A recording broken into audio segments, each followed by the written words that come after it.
사람은 구하는 대로 되어지는 특성이 있습니다. 누가 부자가 되는가? 그것은 무엇보다 돈을 열심히 구하니까. 아니, 세상에 돈 구하지 않는 사람이 있는가? 그렇게 말씀하실 것입니다.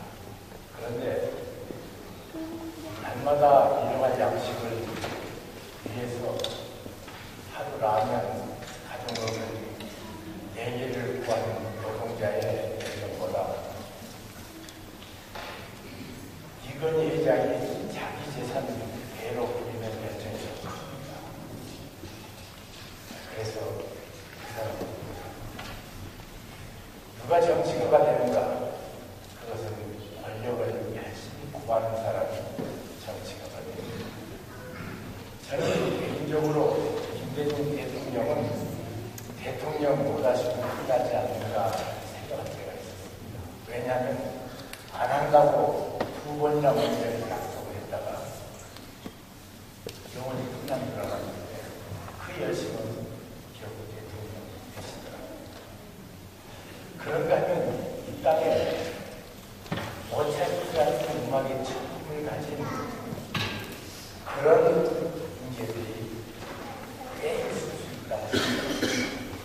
그런데 그런 귀한 능력을 하나님께서 주셨는데도 불구하고 음악으로 사는 것이 배가 고프고 힘들고 많이 고프고 치사하니까 그 길을 어렵고 많은 사람은 굶어 죽어도 멸시를 당해도 나는 이 길 외에 다른 길로 갈 수 없다 그래서 간 사람이 모차르트 귀가 안 들려도 상관없이 매진을 들었습니다. 베토벤의 음악은 그의 열정을 생각하지 않고 듣는 것은 그 음악에 대한 누가 학자가 되는가? 그것은 학자 안 될 사람은 제가 지금 얼마나 본다는 학자 안 됩니다. 그렇지만 모두 머리 좋다고 다 학자가 되는가? 그것은 아닙니다. 학문에 대한 열정을 가진 사람이 학자가 됩니다. 우리 집에는 군함매로 살았기 때문에 여러 종류의 동생이 있습니다. 그런데 그 중에 셋째 동생은 지금도 일단 책 한 번 듣기 시작하면 군함매가 모였으니까 손주들까지 모이면 우리 집 22.5톤 조그마한 집에 모이면 발을 들일 틈이 없습니다. 그래서 조카들이 손주들이 싸워도 일단 신문 조각지 하나만 읽기 시작해도 남이 떠드는 소리입니다. 그래서 1977년인가 유신 마스 공부 시작해가지고 에피네스 69cm로 공부 끝내고 한국에서 교수로 가끔 이런 데를 가지고 있습니다. 그러니까 9명이 한 부모에 태어나도 학문에 대한 열정이 없잖아요. 그래서 주께서 말씀하십니다. 구하라, 그러면 찾으라, 만나라. 두드려라. 너희는 먼저 그의 나라와 의를 구하라. 구하라, 구하라, 구하라. 계속 구하라고 말하는 것은 내 인생이 구하는 대로 되어지는 특성이 됩니다. 그러면 우리가 뭘 이룰 것인가? 잘못하면 시시한 걸 구하다가 인생이 끝나버릴 것 같으시니까 너희는 먼저 그의 나라와 그의 의를 구하라고 말씀하신 주님은 그보다 700년 전 앞선 이사야를 통해서 우리가 이 세상을 살아가면서 어떻게 구하여 살 것인가를 이렇게 말씀하십니다. 너희 시대에 평안하게 평화. 그래서 뭡니까? 평화처럼 사람이 열심히 구하는 것이 있어요. 세계 정상들이 모여서 평화, 세계 지성인들이 모여도 평화, 세계 경제인들이 모여도 평화를 막 그처럼 열심히 노력하고 예수님께서 불구하고 평화가 이 땅에 무너지 않습니다. 저는 공산주의가 무너지면 이 땅에 평화가 들어왔습니다.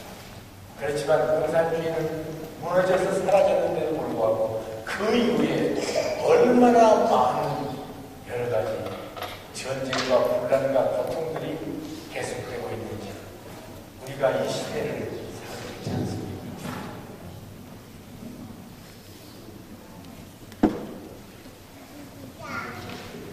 징징 주실 것이지.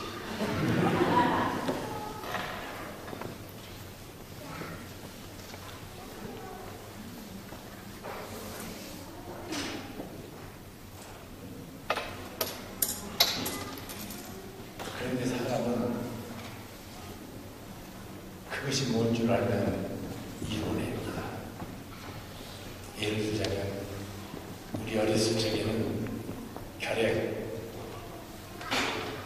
감염됐다 그러면 사형 선고했습니다.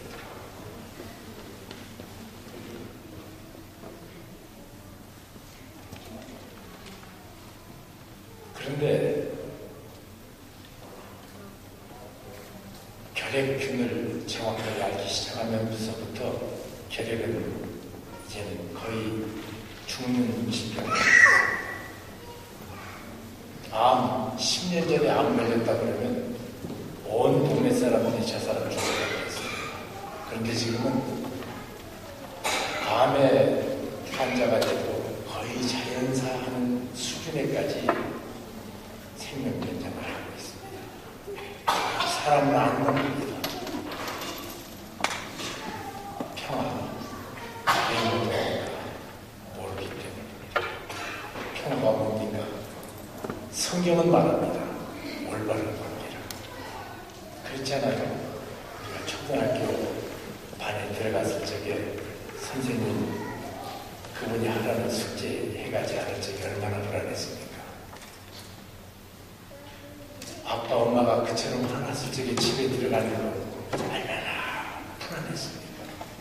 올바른 관계가 아니고 이 우주에서 만왕의 왕이시고 만주해 주신 하나님 올바른 관계 안에 인생 평화가 없습니다. 하나님의 진노가 그 머리 위에 있다고 성경은 말합니다. 그러다가 우리들이 예수 그리스도 안에서 나의 속죄주 되신 주님의 십자가의 죽으심으로 화목제물 되신 예수로 말미암아 하나님과 올바른 관계를 누리게 됐습니다.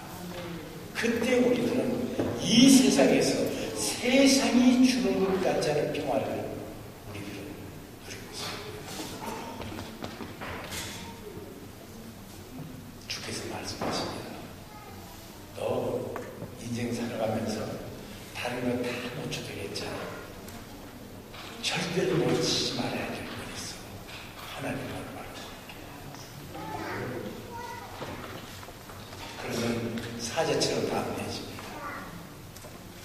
죽음이 몰려와도 정말 하나님과 올바른 관계면 죽음이 나를 도무지 이용 못합니다. 오히려 죽음 앞에 이렇게 말합니다. 야, 사망아, 너 이기는 것이 어디 있느냐? 사망아, 너 쏘는 것이 어디 있느냐? 그렇기 때문에 늘 평화를 잃어버릴 적에 내가 점검해야 될 가장 중요한 것은 하나님과 올바른 관계에 있는가. 이것을 잘 확인하십시오. 그리고 바른 관계를 가지면 세상이 주는 것 같지 않은 평화를 내가 늘 누릴 것입니다. 두 번째로 풍성히 누려야 될 것이 세 가지 나옵니다. 첫째로 풍성히 누려야 될 것은 구원. 아니, 구원은 받았으면 됐지. 그걸 풍성히 누리는가? 그렇습니다. 풍성히 구원 누릴 수 있습니다. 제가 설명해 보겠습니다. 무서운 밤이 그들에게 불어닥쳤습니다. 애국에서 태어난 모든 것은 처음이 난 건 다 죽이기로 작정하는 진노의 밤. 그 밤입니다. 하나님께서는 이스라엘 백성들에게 말씀하십니다. 너는 어린 양을 잡아서 문설주와 임방의 피를 바르라. 그러면 내 진노의 천사가, 죽음의 천사가 그 피를 보고 지나가리라, 넘어가리라. 그 밤입니다. 어떤 사람은 하나님의 약속을 붙잡고 있으면서도 아니 문설주와 임방의 피가 받았다고 안 믿을 수 있을까 걱정합니다. 어떤 사람은 하나님의 약속이니까 믿어야지 잡니다. 자다가 옆집에서 빼 하고 슬픈 소리에 잠이 깼다고 해요. 아니 어두운 밤에 피가 보일까? 불안해지면서 아침에 고민하다가 새벽을 맞이했습니다. 그런데 어떤 사람은 그냥 떠들라면 떠들고 말라면 말라 하나님께서 내게 약속한 그 그대로 이루어질 것을 믿는다 소리를 듣기로 보고 잤습니다. 다음날 아침입니다. 이 세 부류의 사람 중에 어떤 사람만 구원받았을까요? 누구만이요? 다 지금. 그런데 똑같이 그 구원 속에 있으면서 도무지 구원이 있는가 없는가 모르는 것처럼 사는 인생이 있는가 하면 구원을 잠깐 누리다가 또 사라지고 누리다가 사라지고 이런 인생이 있는가 하면 구원을 받은 감격과 기쁨을 평생 누리는 사람이 있습니다. 주께서 말씀하십니다. 이미 예수 그리스도의 십자가로 말미암아 완전한 구원을 주었다. 그 구원을 태산을 넘어 헝곡이 가도 빛 가운데로 걸어가면 주께서 하나님 버리시기를 약속하신 말씀 변치 않네. 그리고 그의 찬송 하늘의 영광, 하늘의 영광. 구원을 평생 주십시오. 주께서 이미 완전한 구원을 내게 주셨습니다. 문제 우리가 잘 들으는 것입니다. 두 번째로 지혜가 풍성해야 됩니다. 지혜는 뭡니까? 지혜는 쉽게 얘기하면 하나님의 생각이 지혜입니다. 그런 거로 하나님의 생각인 그 지혜를 얻기 위해서 해야 될 것, 내게는 그 지혜가 없는 것을 알아야 됩니다. 역사상 현자 중에 하나인 소크라테스의 연언을 말합니다. 델보의 신전에서 소크라테스 네가 이 땅의 가장 지혜자라고 한다. 소크라테스가 이런 말을 몇 번 듣다가 화가 났습니다. 아니 내가 얼마나 모질인데 바본데 나를 뭐 지혜자라고 그러는가. 밤낮 마누라한테 얻어뜯기고 말이지. 사람들에게 멸시받고 돈 한 번 제대로 벌어서 우리 가정을 먹여 살리지도 못한 바본데 나보고 지혜자라니 못 믿겠다고 했습니다. 그리고는 소크라테스가 진짜 지혜자를 확인하기 위해서 만나고 싶어서 가장 유명한 철학자, 또 많은 사람이 인기를 한 몸에 얻은 정치가, 전쟁에 나가서 백전백승하는 장군, 지혜가 많아서 재주가 많아서 돈을 억수로 많이 번 부자, 또 아름다운 시를 쓴 시, 한 사람 한 사람을 만나고 돌아다닙니다. 그래서 그 만남의 대화들을 정리하는 것이 소크라테스의 대화입니다. 플라톤이 나중에 정리했습니다. 그런데 이렇게 얘기합니다. 내가 저들보다는 지혜자다. 왜냐하면 저들은 자기가 모르는 것을 모르는데 내가 하나 안 들었다. 저들보다 다 하나 더 한다. 내가 모른다는 사실을 안다. 정말 진정한 지혜를 모르면 안다고 까불어대요, 사람들이.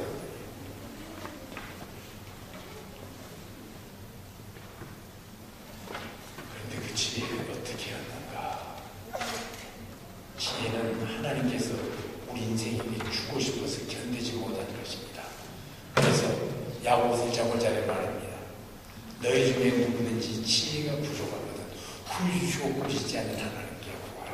그리하면 주시리라. 이게 지혜 달라고. 야, 너 그때도 좋은데 또 달라고 그래? 너 저번에 많이 좋지 않아? 또 달라고 그래?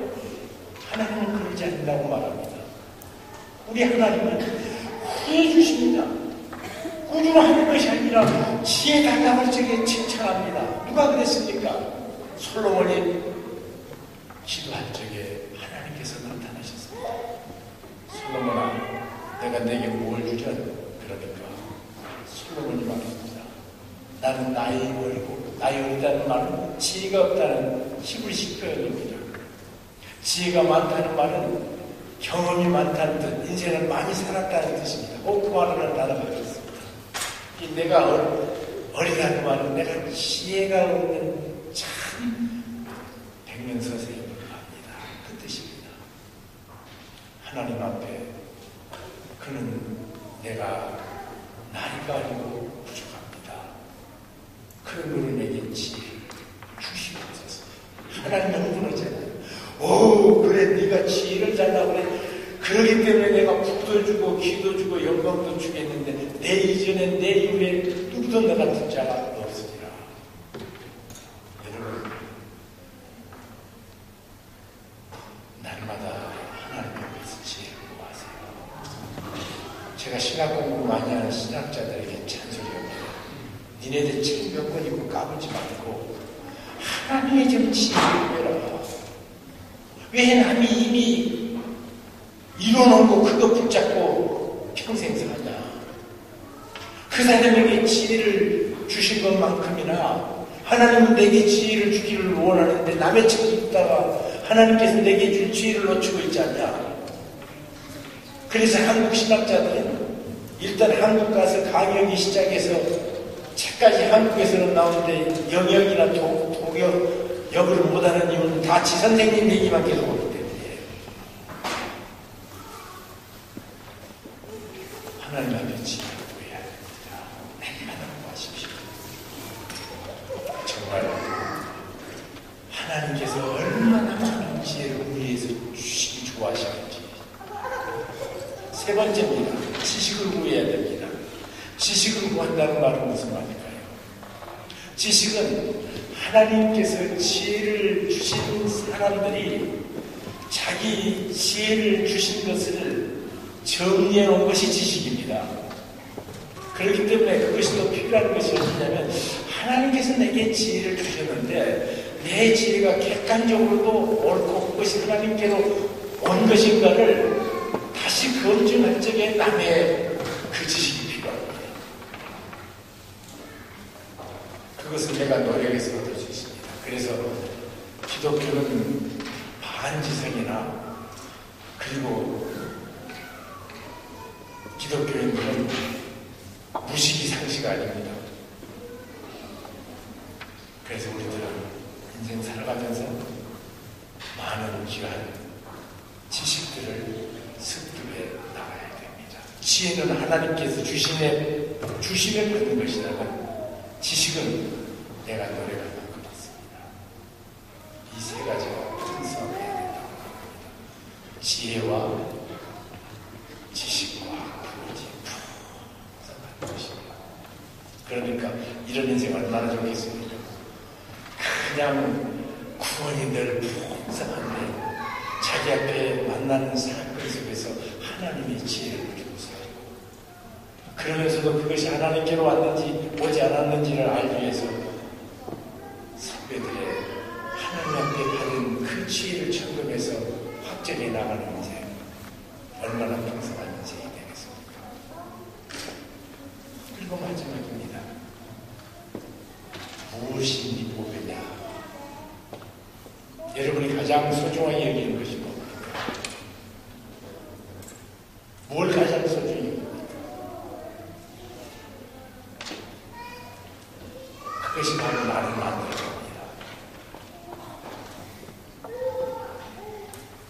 아름다움을 소중히 여기는 사람은 예술가가 됩니다. 그렇죠? 고상한 것을 사모하는 사람은 고상한 인격을 만들어야 됩니다. 품위는 인생을 소중히 여기 생각하는 사람에게는 인생의 품위가 생깁니다. 돈하고 상관없습니다. 돈 많은 조연아가 품위 있지 않잖아요.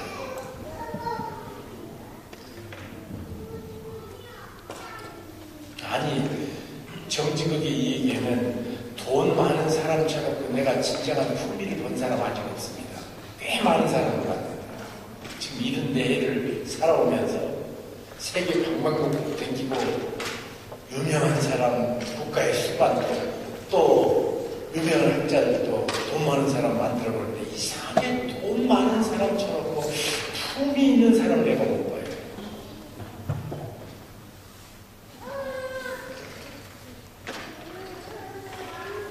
내게 있는 보배가 나를 만드는 겁니다. 그런데 여기 이렇게 말합니다. 여호와를 경외하니 너의 보배니라. 믿음의 사람 사도 바울, 내 인생이 이처럼 영광스러운 것은 진리 같은 내게 보배이신 그리스도가 계시도다. 여러분, 술을 집어넣으면 술통, 그렇죠? 밥을 집어넣으면 밥통, 쓰레기 집어넣으면, 돈을 집어넣으면 돈통이라고 하고 금고라고 그래요. 그러지요? 보배 집어넣으면 보배통, 그런 사람 내가 못 봤어. 뭐지요? 보배 함이지요.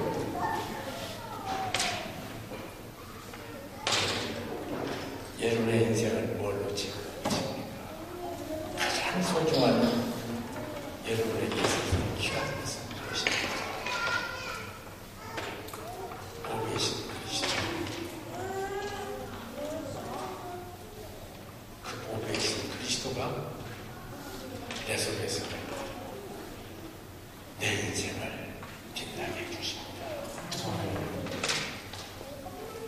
그렇기 때문에 구해야 될 것, 반드시 구해야 될 것, 하나님과 바른 관계에 필요합니다. 풍성히 누려야 될 것, 구원과 지혜와 지식, 그리고 내 인생에 있어서 가장 중요한 것, 예수 그리스도. 그래서 하루를 사지, 내가 오늘 이사야 33장 6절을 통해서 구하라는 것을 구하고 살았는가 점검하십시오.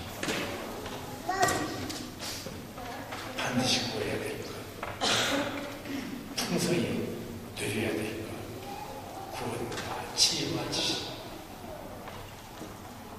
세상에 어떤 것도 비길 데 없는 보배 예수 그리스도. 이런 인생을 사랑하는 주의 성도들이 이 땅을 승리해서 사는 은혜가 있기를. 자, 우리 주 예수 그리스도의 이름으로 축복합니다. 기도하겠습니다. 주님, 참 감사합니다. 이곳에 보배이신 그리스도 때문에 주님 앞에 그처럼 기쁨으로 생명을 아까우지 않고 드린 보은의 목사님의 족적인 그곳에서 내 인생 어떻게 무엇을 구하며 살아야 될 것인가를 내 심령 속에 오늘 말씀해 주시니 감사합니다. 주님 원합니다. 어떤 때도 하나님과 바른 관계에 바로 선 인생 되게 도와 주시옵소서. 그리고 주님 원합니다. 풍성히 누리게 해주옵소서. 구원의 풍성을, 구원이 얼마나 영광스럽고 얼마나 복된 것인가를 만방에 보이는 인생이 되게 도와주옵소서. 참으로 하나님 구원을 보고 싶으면 시온교회 우리 목사님 봐라, 시온교회 장로님을 봐라, 시온교회 성도님을 봐라. 이런 축복 허락하여 주옵소서. 그리고 어쩌면 저처럼 지혜로운가, 어쩌면 저처럼 품격이 있는 인생을 사는가. 주님 지혜와 지식에 풍성함을 누리고 살면서 복음이신 그리스도 때문에 존귀한 생애로 살도록 사랑하는 종을 축복하여 주시옵소서. 그렇게 해주실 줄을 믿고 감사하며 예수님 이름으로 기도하옵나이다. 아멘.